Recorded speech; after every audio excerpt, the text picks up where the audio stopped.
My daughter Pendeza did her wedding while she was working in the bank.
I once lost a wife.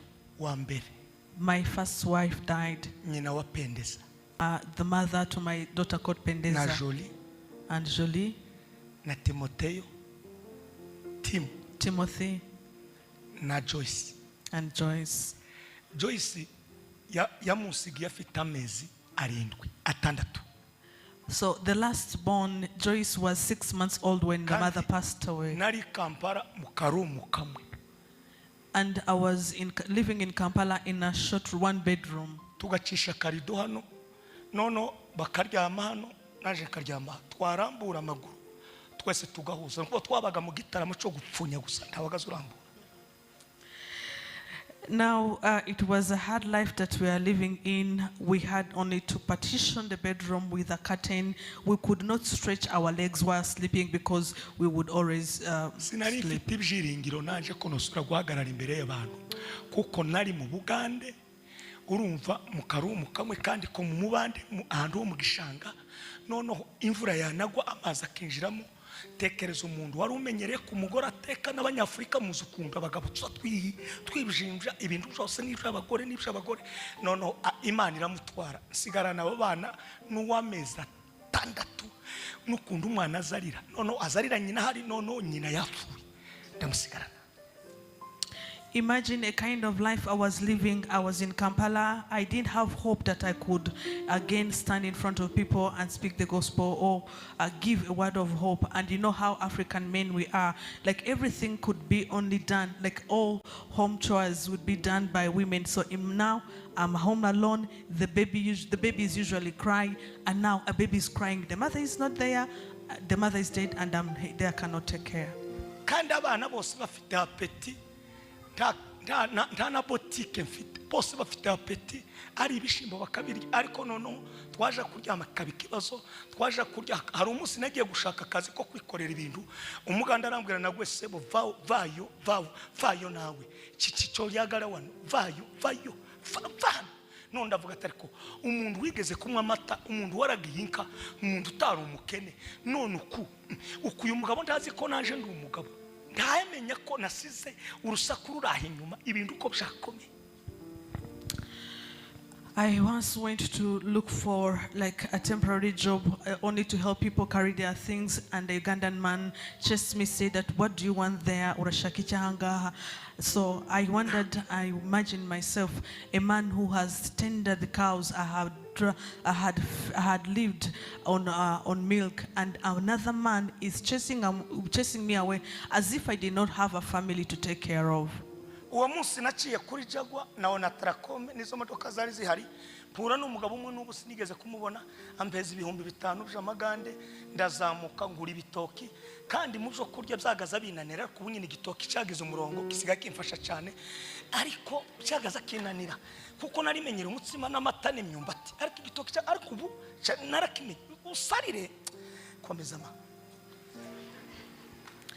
And then I passed through Jaguar bus station and on a truck home. By then, those are the buses that were in Kampala.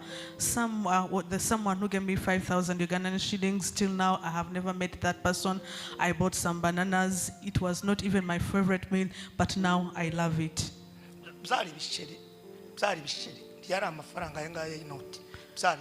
There were coins. I put the coins in a pocket and then I ended up losing some. So I ended up having 3,000.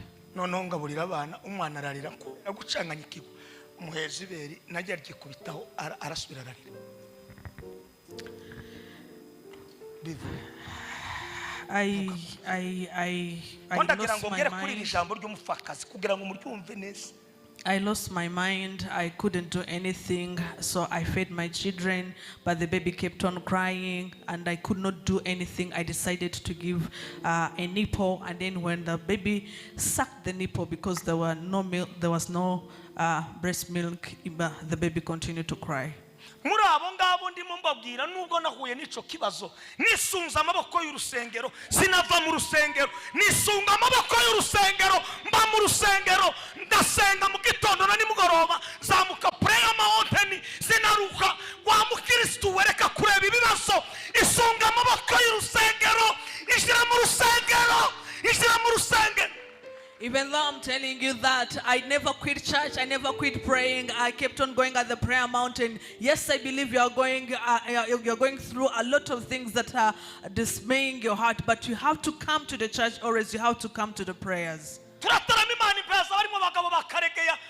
Bashire porana barimo bamuzehe umunsi kwasohoye kaseti yitwa Farao mutu mubaya no kuri obereshe niwo waduhaye radio twaririmbiyeho aba babyeyi twicaye iwabo tugatarama bagacumba tukarya mu gitondo n'imgoro nasize abaniri bambasa ituro ryo bampaye twataramye gusa twaririmbye kayitamanuka abana nkabashira ku ishuri ayandi tukarya ubuzima burakomeza none dore ubu mfite abakwe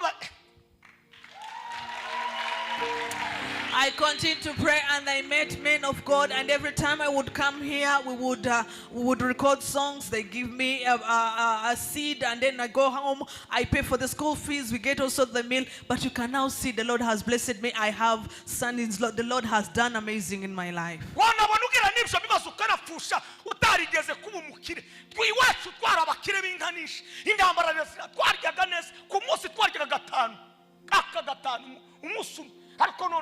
umuntu akagira gonga inike yo kurya kandi ufite apeti nta kibazo Imana igaceceka. At least you would go through such issues, such kind of life if you're a poor. But I want to tell you that from my home where I grew up, we used to eat 5 meals a day. But imagine going in this situation and you eat once in a day and you have to eat past lunch so that you cover the whole day, yet you have the full appetite. Pendeza yakoze ubukwe akora muri bank. My daughter Pendeza did her wedding while she was working in the bank. Joyce is now also working.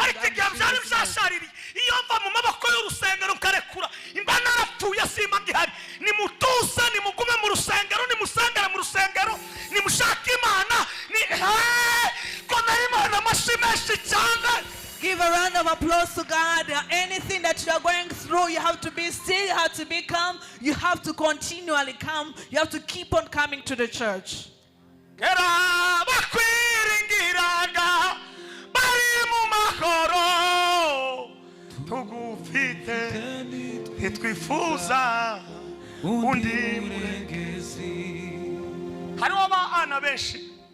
There's so many people, many children. This one is called Anna. But the mother to Samuel is called Hannah. Let me say the second thing.